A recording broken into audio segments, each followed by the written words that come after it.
Hi అండి, welcome to Devaraj kitchen. నేను మీ కవిత. ఈరోజు ఒక మంచి హెల్దీ స్వీట్ రెసిపీ పాల పూరీలు చూపించబోతున్నానండి.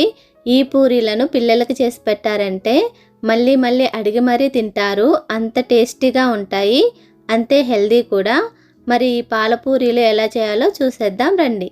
ముందుగా ఒక బౌల్ తీసుకొని అందులోకి 1 కప్పు గోధుమ పిండి వేసుకోండి. ఇందులోనే 1 టీ స్పూన్ నెయ్యి కానీ నూనె కానీ వేసుకోవాలి. నేను ఇక్కడ నెయ్యి వేసుకుంటున్నాను.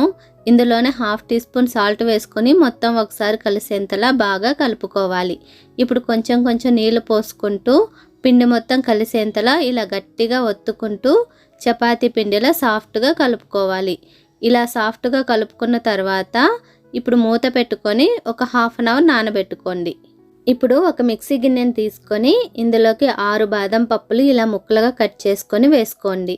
ఇందులోనే 8 జీడిపప్పులు, వీటిని కూడా ముక్కలుగా కట్ చేసుకొని వేసుకోండి.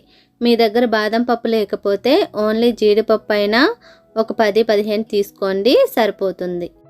ఇప్పుడు ఇందులోనే 2 టేబుల్ స్పూన్స్ గసగసాలు, 2 టీ స్పూన్స్ బియ్యం పిండి వేసుకొని మూత పెట్టుకొని వీటన్నిటిని ఫైన్ పౌడర్లా మిక్సీ పట్టుకోవాలి. చూడండి, ఇలా మెత్తగా మిక్సీ పట్టుకున్న తర్వాత ఇందులోకి 1/2 కప్ తురుముకున్న పచ్చి కొబ్బరిని వేసుకొని వీటిని కూడా ఒకసారి మిక్సీ పట్టుకున్న తర్వాత ఇందులోకి కొన్ని పాలు వేసుకొని ఫైన్ పేస్ట్లా గ్రైండ్ చేసుకోవాలి. ఇక్కడ చూపిస్తున్న విధంగా స్మూత్ పేస్ట్లా ఉండాలి. ఇప్పుడు వీటిని పక్కన పెట్టుకుందాం.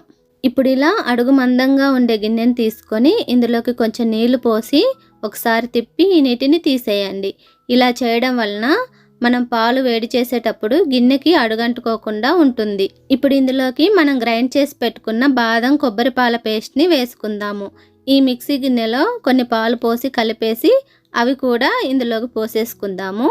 ఇదంతా కలిసేంతలా ఒకసారి కలుపుకొని ఇందులోకి 1 లీటర్ పాలు పోసుకోవాలి.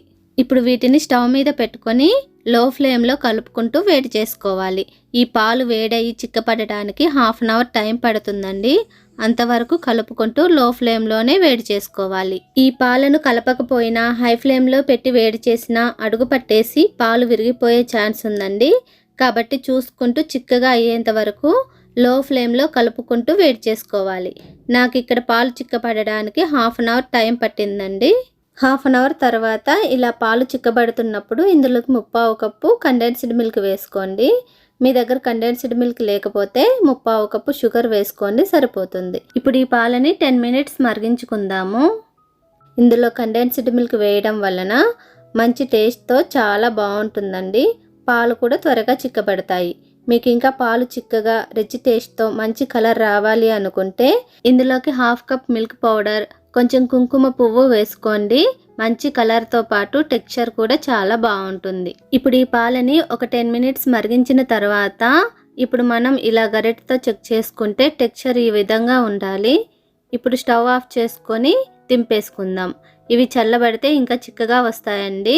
వీటిని మీగడ కట్టకుండా మధ్య మధ్యలో కలుపుతూ ఉండాలి. ఇప్పుడు మనం నానబెట్టుకున్న పిండిని మళ్ళీ ఒకసారి బాగా కలిపిన తర్వాత ఇలా చిన్న చిన్నగా రౌండ్ బాల్స్లా చేసి పక్కన పెట్టుకుందాం.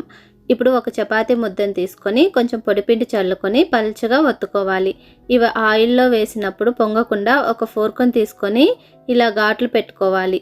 చూడండి, ఈ విధంగా చేసుకున్న తర్వాత వీటిని డీప్ ఫ్రై చేసుకుందాం. ఇప్పుడు బాగా కాగిన ఆయిల్లో వేసిన తర్వాత 2 సైడ్స్ ఇలా తిప్పుకుంటూ క్రిస్పీగా ఫ్రై చేసుకోవాలి. ఇలా ఫ్రై అయిన తర్వాత దీన్ని తీసి ఒక ప్లేట్లోకి వేసుకుందాం. ఇలాగే మరొక పూరీని కూడా చేసుకొని ఆయిల్లో వేసి క్రిస్పీగా ఫ్రై చేసుకొని తీసి అదే ప్లేట్లోకి వేసుకుందాం. ఇదే విధంగా అన్ని పూరీలు చేసుకొని వీటిని పూర్తిగా చల్లారనివ్వాలి. ఇప్పుడు పూర్తిగా చల్లారిన ఈ పూరీలను పాలల్లో వేసుకుందాము. ఈ పూరీలను మీరు క్రిస్పీగా తినాలి అనుకుంటే పాలల్లో వేసిన వెంటనే తీసేయండి.